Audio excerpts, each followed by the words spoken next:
రాజకీయాలు ఒకప్పుడు మూస పద్ధతిలో నడిచేవి, కానీ ఇప్పుడు ట్రెండ్ మారింది. జనాన్ని ఆకట్టుకోవడానికి లీడర్లు రూట్ మార్చారు. వెరైటీ స్టంట్స్ చేస్తే తప్ప సంచలనాలు కావని భావిస్తున్నారు. ఏంటో అర్థం కావట్లేదు పరిస్థితి. ముఖ్యంగా పవర్లోకి వచ్చిన కొత్తలో మన నేతలు చేసే ప్రయోగాలు హంగామా అబ్బా అంతా ఇంత కాదు. వాళ్ళు చేసే ప్రయోగాలు చూస్తే ఆహా అబ్బా ఏం లీడర్ స్వామి అని అనకుండా ఉండలేం. కానీ సీన్ కట్ చేస్తే కొన్నాళ్లకు ఆ ముచ్చట కాస్త మూనాళ్ల ముచ్చటేగా అన్నట్టుగా ఉంటుంది వ్యవహారం. తెలంగాణ సీఎం రేవంత్ రెడ్డి గారు ముఖ్యమంత్రి కాగానే ఒక సంచలన నిర్ణయం తీసుకున్నారు. అప్పట్లో నా కాన్వాయ్ కోసం ట్రాఫిక్ ఆపొద్దు, జనం ఇబ్బంది పడొద్దు అని. అబ్బా వినడానికి ఎంత బాగుంది, మా ముఖ్యమంత్రి గ్రేట్ అన్నట్టుగానే ఫీల్ అయ్యారు అందరు. ఇక ఆ తర్వాత కాలంలో జరిగిన సంఘటన మీ అందరికీ తెలిసిందే. ఒకరోజు శంషాబాద్ రింగ్ రోడ్డుపై ట్రాఫిక్ ఆపకుండా కాన్వాయ్ వెళ్ళిపోయింది. సోషల్ మీడియాలో రీల్స్ ప్రచారాలు బాబా ఇది ప్రజాప్రభుత్వం అంటూ పార్టీ ఫ్యాన్స్ కాలర్ ఎగరేశారు.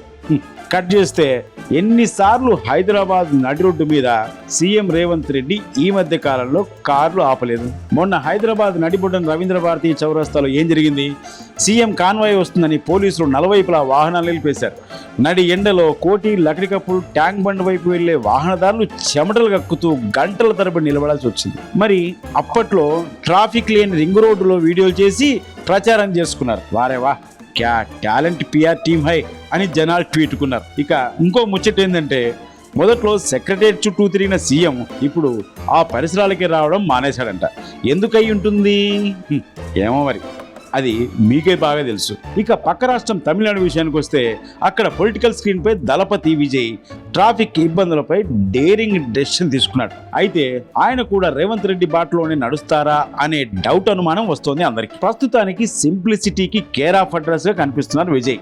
మీటింగుల్లో కార్యకర్తలతో కలిసి నేలపై కూర్చోవడం, ఇక ఇప్పుడు కొత్తగా ఇంటి నుంచే భోజనం తెప్పించుకోవడం. అబ్బో వినడానికి ఇవన్నీ చాలా కొత్తగా డిఫరెంట్గా ఉన్నాయి కదా. కానీ తమిళ ఏమంటున్నారో తెలుసా? అండ్ తమిళనాడు రాజకీయాల్లో ఇవన్నీ మేము చాలా చూసాం. అధికారంలోకి వచ్చే ముందు వచ్చిన కొత్తలో ఇలాంటి పిఆర్ సెంట్ బాగా చేస్తారు కామనే తంబే అని అంటున్నారంట. కాస్త పాతపడ్డాక రూల్స్ మారవు, ఈ పద్ధతులు మిగలవు అని జనం ఓపెన్గానే మాట్లాడుకుంటున్నారట. నిజానికి ఇది వీళ్ళిద్దరి కథ మాత్రమే కాదు. నాడు ఆటోల్లో తిరిగి బంగళాలు వద్దన్న కేజ్రీవాల్ కథ అయినా, రాగానే ప్రజా దర్బార్లు పెట్టి ఆ తర్వాత గేట్లు మూసేసే మిగతా లీడర్ల కథ అయినా రూట్ ఒక్కటే.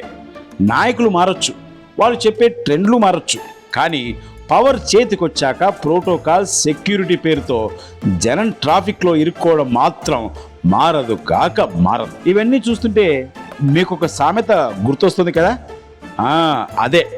అదే ఓడ దాటేంత వరకు ఓడమల్లయ్య, ఓడ దాటాక బోడమల్లయ్య. అంతేగా మీరేమంటారు? కామెంట్లో తెలియజేయండి.